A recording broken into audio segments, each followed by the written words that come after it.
Cette émission est une réalisation de TCBH, propulsée par Derry Télécom.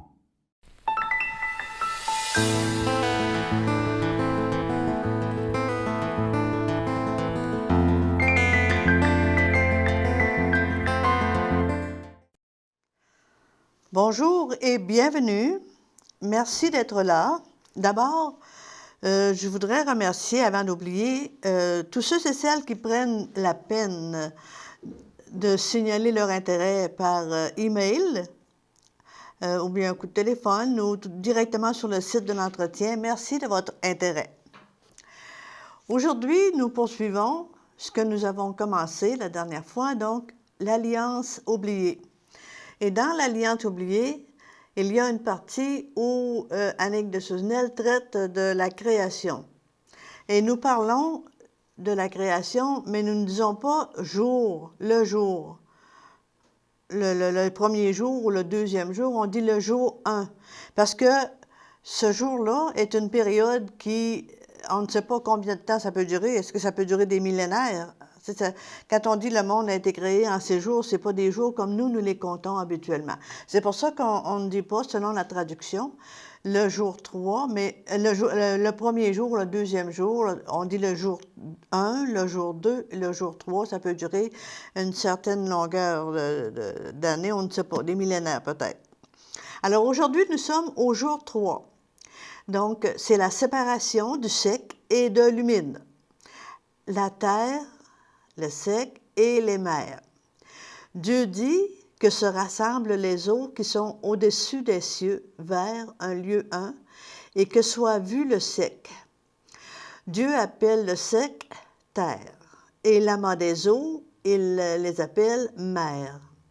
Dieu voit parce que c'est accompli et non pas parce que Dieu voit et que c'est bon. Le bon, ici, le tob en langue hébraïque, c'est accompli. Donc, Dieu voit parce que c'est accompli. C'est un ordre.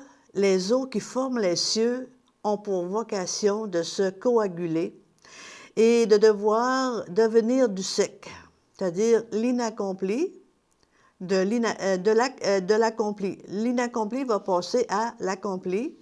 Et les ténèbres à la lumière, qui deviendra information pour l'inconscient, pour que l'inconscient devienne du conscient. Ainsi, l'homme ontologique ne peut aller que vers Dieu au terme de son accomplissement. C'est son espace divin, sa terre promise. Car cet ordre de rassemblement des eaux vers un lieu un est un appel amoureux de l'époux à son épouse, de Dieu à l'homme Adam que nous sommes. Nous sommes de nature divine, donc notre origine est dans le divin. Cette terre sèche serait stérile sans les eaux d'en haut, car ces eaux d'en haut assurent sa fécondité. Elohim fait pleuvoir sur cette terre, née du désir que l'homme a de Dieu, le désir que Dieu a de l'homme. C'est réciproque. Jour de noces que ce troisième jour. Les eaux, séparées tout d'abord, viennent s'unir à la terre et jubilent. Elles s'emplissent de verdure, de fleurs et de fruits. Elles chantent ainsi la richesse de l'époux, visité de l'époux, c'est-à-dire de visiter de l'époux divin. Si l'homme oublie dans son exil cette luxuriance levée au-dedans de lui, notre monde, lui, en garde intensément le souvenir. Notre planète Terre serait comblée de richesses innombrables si nous ne les exterminions pas au fur et à mesure par notre inconscience collective. Le pire mal de l'humanité, c'est son inconscience ontologique. Le sel, discrètement, dissout dans nos eaux, les mers, les océans, les larmes, est un feu. Mettez du sel sur une plaie et vous verrez qu'il est feu. Ce sel est présence et symbole du feu de l'amour. Notre sang, pulsar de vie, nos océans vibrant de vagues et de marées, les eaux qui bercent l'enfant et le sculptent dans le ventre maternel, l'écoulement de nos larmes, toutes ces actions qui s'agitent en nous et autour de nous, se souviennent et nous interpellent. Le jour 3, ce chiffre 3 correspond, dans la mystique juive, au symbolisme du chameau, qui lui traverse les lieux arides en puisant dans ses propres réserves, ses bosses sur son dos, nous rappelle cette image de l'homme en marche vers ces normes ontologiques, portant en lui toutes les énergies et le potentiel nécessaires vers sa réalisation ultime et éternelle, son féminin de l'être. Au jour 4 maintenant, Elohim fait les deux grands de la rupture, le grand luminaire pour présider au jour et le petit luminaire pour présider à la nuit et les étoiles. Vous verrez qu'est-ce que va faire les étoiles tout à l'heure. Le nombre 4, dans la langue hébraïque encore, est relié à une idée de stabilité, d'équilibre, voire d'arrêt nécessaire à toute structuration. Pourquoi? Mais pour préparer un passage. Une porte, c'est un passage. Le 4 correspond à la lettre Dalet qui signifie la porte. Passage, mouvement et vie. Si la matrice ne donne pas naissance, elle devient tombeau. Donc, c'est un temps de réflexion, un temps d'arrêt, un passage, pour mieux s'enligner dans ce passage. La semence au sein de la création instaure une dualité. Elle se donne un adversaire, le Satan. Je dis bien un adversaire et non un ennemi. Ontologiquement, celui-ci n'est pas un ennemi. Il est celui qui se tient sur l'autre versant de notre être, c'est-à-dire le côté l'inaccompli, afin de présenter à l'Adam que nous sommes ses énergies et le potentiel de nos énergies, de notre intériorité finalement. L'Adam, avec l'aide de Yod-Hé-Vaé, Yahvé, aura pour vocation de lutter avec l'adversaire. Souvenez-vous de Jacob qui lutte toute une nuit avec l'ange pour finalement se conscientiser de quelle essence divine il est fait. Et dans cette lutte, il devra sortir vainqueur. Et en effet, dans l'histoire de Job, on voit que Jacob, c'est-à-dire, sort vainqueur de cette lutte avec l'ange. Alors, les énergies de l'inaccompli présentées deviendront lumière, information, pour construire son nom secret, gardé au cœur de la semence divine. Mais le Satan adversaire, jaloux du devenir divin de l'homme, deviendra, hélas, l'ennemi. Parce que l'homme étant appelé à devenir Yahvé, je suis, le Satan ne veut pas le servir. Mais les anges sont au service de Yahvé, que nous sommes en devenir. Donc le Satan adversaire, jaloux du devenir divin de l'homme, deviendra, hélas, l'ennemi. Cette tragédie de l'homme sera décrite au 3e chapitre de la Genèse. Dans notre manière de penser du temps de l'exil, nous ne comprenons pas trop pourquoi, avec la puissance de Dieu, l'adversaire n'est pas aussitôt exterminé. Mais nous découvrirons probablement ce pourquoi graduellement, après plusieurs ou différentes conscientisations et mutations de notre être.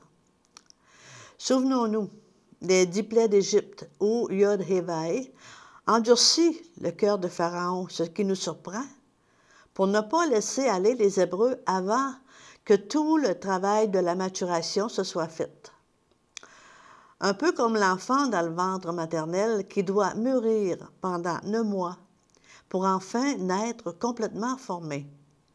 S'il sortait avant, il ne serait pas viable. Alors, c'est comme un modèle, cet enfant dans le ventre de la mère, que nous vivons dans notre vie terrestre. Le Satan reçoit un reflet de lumière de la part de Dieu. Comme la lune ne brille que si elle est éclairée par le soleil. De même que la lune réfléchit la lumière du soleil, mais n'émet pas de lumière, de même le Satan est transmetteur de la lumière de Yod-Hé-Vaé pour éclairer notre nuit, mais il n'est pas la lumière. La colonne de feu, souvenez-vous, pour les Égyptiens, pour les Hébreux, qui éclaire la nuit des Hébreux à la sortie d'Égypte, est présente, comme une présence de cet adversaire ontologique. Mais la lumière, comme je viens de dire, vient de Yahvé. Cette lumière de Yahvé qu'il réfléchit vient de Yod-Hé-Vaé lui-même. En recouvrant nos normes ontologiques avec la grâce de Dieu, nous pouvons redonner au Satan sa fonction ontologique d'adversaire et le vaincre par la puissance de l'Esprit de Dieu en nous. Jésus nous en a montré le chemin. Avec les deux luminaires, soleil et lune, Dieu donne aussi les étoiles. Les étoiles sont symboles des anges de Dieu, nous dit l'Apocalypse. Ce sont des énergies divines qui nous assistent. Ils sont des relais de lumière, comme des transformateurs d'énergie, depuis les plus hautes hiérarchies qui entourent le trône divin jusqu'à l'homme. Ainsi, vous avez vu, ce jour 4, c'est la création des grands luminaires qui vont nous aider à poursuivre notre route. Nous passons maintenant au jour 5. Au jour 5, c'est la création de tous les êtres vivants dans les airs et dans les eaux. Dieu dit que foisonne, d'un foisonnement d'âmes vivantes sur la terre, dans la mer et au-dessus des cieux. Elohim voit parce que c'est accompli. Comme Dieu séparait les eaux d'en haut des eaux d'en bas, au jour 2, voici qu'en ce jour 5, il les peuple. Tous ces oiseaux qui volent dans l'air et ces poissons qui foisonnent dans les mers sont symboles de nos énergies inaccomplies. C'est en essayant de comprendre la nature et le comportement de chacun de ces animaux, de ces oiseaux, que l'on peut arriver à comprendre le caractère et la nature de chacune de nos énergies pour mieux les intégrer. Pour la première fois, en ce jour 5, sont nommées âmes vivantes, les oiseaux du ciel, les poissons de la mer. L'oiseau a le rôle d'assumer la source des profondeurs pour remonter vers les hauteurs. Il nous rappelle la descente dans les profondeurs de nos énergies inaccomplies pour remonter vers les hauteurs de nos énergies accomplies, c'est-à-dire le cycle. Dans la symbolique ontologique, les poissons de la mer, eux, peuplent la nature de l'inaccompli et l'oiseau, les cieux, de nos accomplis. Cieux et terre, dans ce même mouvement créateur, commencent ici de respirer. Âme vivante veut dire que la vie est insufflée en eux. Et Dieu bénit poissons et oiseaux et dit « Croissez et multipliez-vous ». Ce croissez et multipliez-vous en langue hébraïque, c'est barak, qui veut dire béni.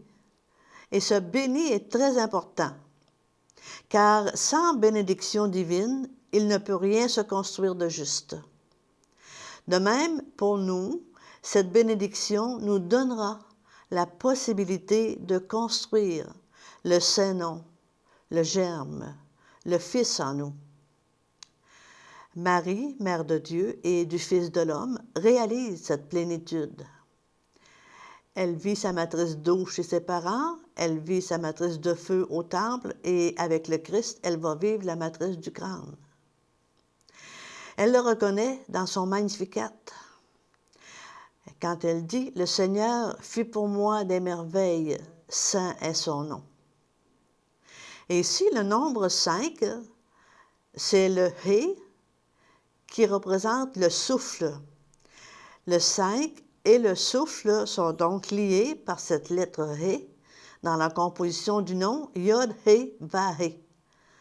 2 Hé de valeur 5 donnent le 10, qui est le symbole du nom de Dieu. C'est pourquoi le jour 5 annonce ce souffle, annonce le Messie, le Hé, qui est le souffle de vie de l'humanité.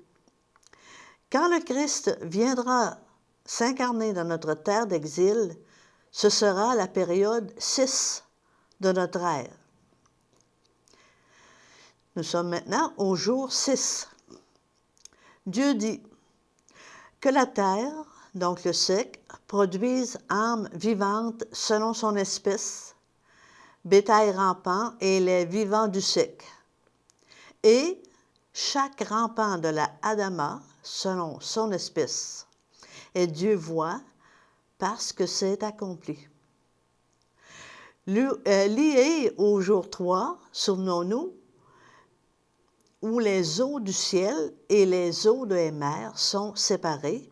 Ici, le jour 6 célèbre lui aussi le couronnement de l'œuvre en 2 temps. Tout d'abord, le sec, appelé terre au jour 3, correspond au jour 6 dans l'apparition des âmes vivantes de la terre.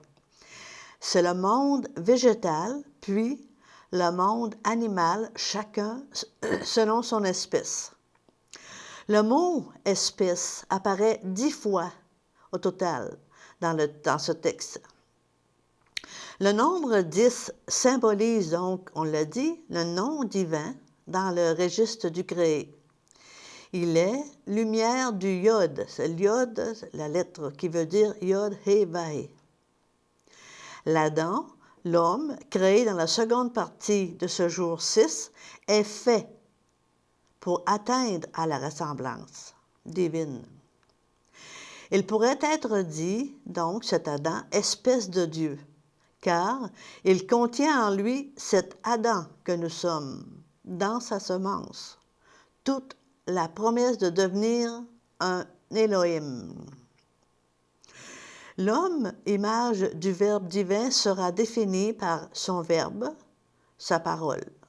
Souvenez-vous que dans toute la création, seul l'homme peut parler parce qu'il est debout.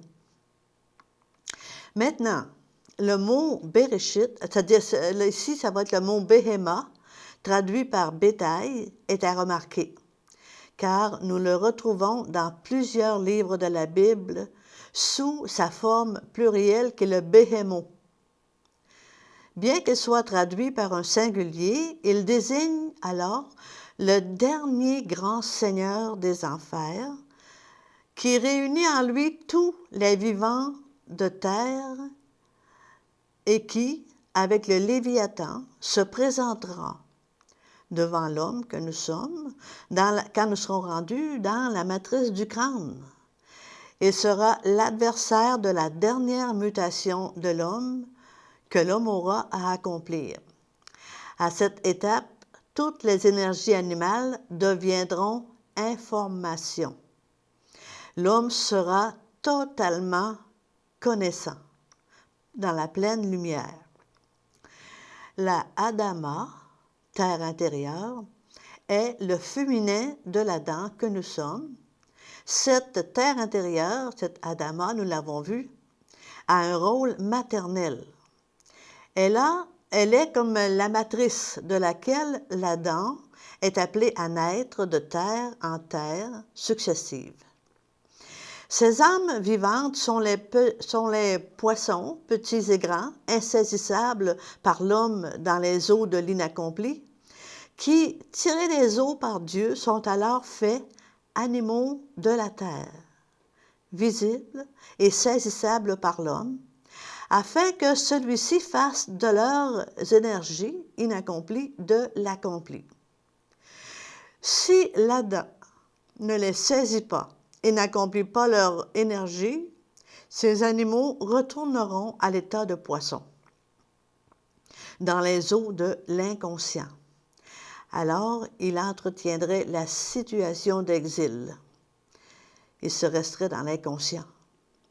Mais s'il les saisit et les travaille, il entre alors, à ce moment-là, dans la dynamique du faire, divino humain, qui le conduira de l'image à la ressemblance de Dieu. Au cours de ces étapes, l'homme aura affaire avec l'énergie du taureau, puis avec celle du lion qui est feu, avec celle de l'aigle dans sa puissance de vision, avant de devenir l'homme totalement accompli. Ce sont les 4 vivants connus sous le nom de tétramorphes, une vision dont on parle dans Ézéchiel, oui, au chapitre 1, versets 1 à 14. Alors, nous l'avons vu, le sommet de cette opération divine du jour 6 est celle de l'homme. Dieu dit, « Faisons un Adam ». Un mystérieux conseil divin au sein de la Divine Trinité préside certainement à la décision d'une si grande œuvre. Mais la présence de l'Adam est aussi là pour expliquer ce pluriel, ce faisons. L'Adam est déjà dans le cœur de Dieu comme, une fois créé, Dieu sera au cœur de l'Adam. Dans le livre de Job, nous lisons « Le nombre de tes jours est incontable, dit Dieu à Job, lui rappelant qu'il était déjà là lorsque, créant la terre, Dieu mettait les limites à la mer et posait les verrous des portes. » Vous avez ça dans Job 38. Il est permis de penser qu'à l'issue de cette concertation divino-humaine, l'Adam accepte le travail qui le conduira à la ressemblance divine. C'est le oui de l'épouse répondant à l'époux qui la demande en mariage. Alors, Dieu crée l'Adam dans son image. C'est l'histoire avec un grand H sous l'histoire avec un petit H, ou encore l'endroit de la tapisserie dont notre condition d'exilé ne nous laisse voir que l'envers. Malgré les infidélités et les turpitudes de l'épouse que nous sommes, le véritable époux, épris d'un amour infini pour elle, tisse en silence l'histoire de la création sans entraver la liberté de l'Adam, puisque cet Adam a consenti à cette finalité. L'Adam est programmé avec son consentement. Pourquoi? Pour atteindre à la ressemblance. Nous l'avons dit, l'Adam est de sang divin, de race divine. Le A de l'Adam, contenu dans le nom Aleph, qui est le Père, le Dieu, qui est le nom d'Élohim, et D-A-M, le Dan, veut dire dans le sang. Donc, Adam veut dire Elohim dans le sang. Dans son image, dans l'image d'Élohim, il crée lui, mâle et femelle, il crée eux, lisons-nous dans la Genèse. Exprimé pour la 3e fois dans ce premier chapitre de la Genèse, le verbe « créer » concerne le couronnement du créé, l'Adam. La Divine Trinité pose devant elle l'Adam qui, image divine, se révélera trinitaire. Le 2e chapitre nous le dira. Indéfini jusqu'alors, l'Adam créé est maintenant bien défini dans sa personne. L'Adam, en son essence, en tant qu'image de Dieu, ait créé l'Adam mâle et femelle. En termes ontologiques, il ne s'agit nullement de la différenciation sexuée homme-femme que nous connaissons dans notre corps animal d'exilé. En Christ, il n'y a ni homme ni femme, nous dit l'apôtre Paul, parlant de la situation ontologique recouvrée après la subtile transformation du corps animal en corps spirituel. Dans cet ordre, le mot mâle, qui est zakar, signifie se souvenir. Se souvenir de quoi? De son autre côté, le pôle femelle. Faisons un Adam dans notre image et capable de notre ressemblance, nous dit la Genèse. Adam, chacun de nous, a en quelque sorte les cartes en main pour s'accomplir et pour faire de la lumière. La femelle ontologique, intérieure en chacun de nous, est une profondeur sans fond qui permettra de muter autant de fois qu'il faudra pour transcender jusqu'à l'infini. Elle est ces cieux de l'Adam, ce féminin, peuplé d'un potentiel incommensurable d'énergie inaccomplie. Comme les étoiles qui n'auraient pas encore donné leur lumière individuelle, mais qui, toutes, gravitent autour du noyau fondateur, l'image divine, la semence du Fils, que ce pôle femelle tient scellé dans ses eaux, ses cieux. Même au niveau tragique de l'exil, grâce à la présence d'Élohim dans le sang, le cœur de l'Adam continue de battre. Le second avènement, qu'attendent les croyants, dépend en grande partie d'eux et de l'évolution de toute l'humanité.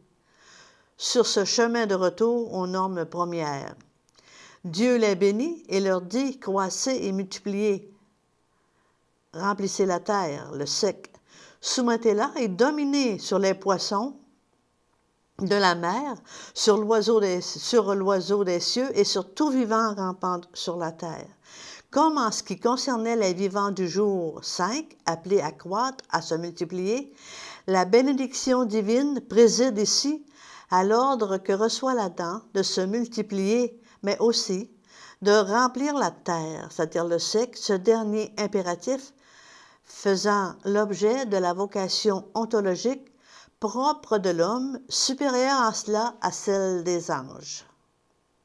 Nous allons terminer ici premier entretien, c'est-à-dire l'entretien à partir du 3e jour, et nous poursuivrons à la prochaine fois. Merci et à la prochaine.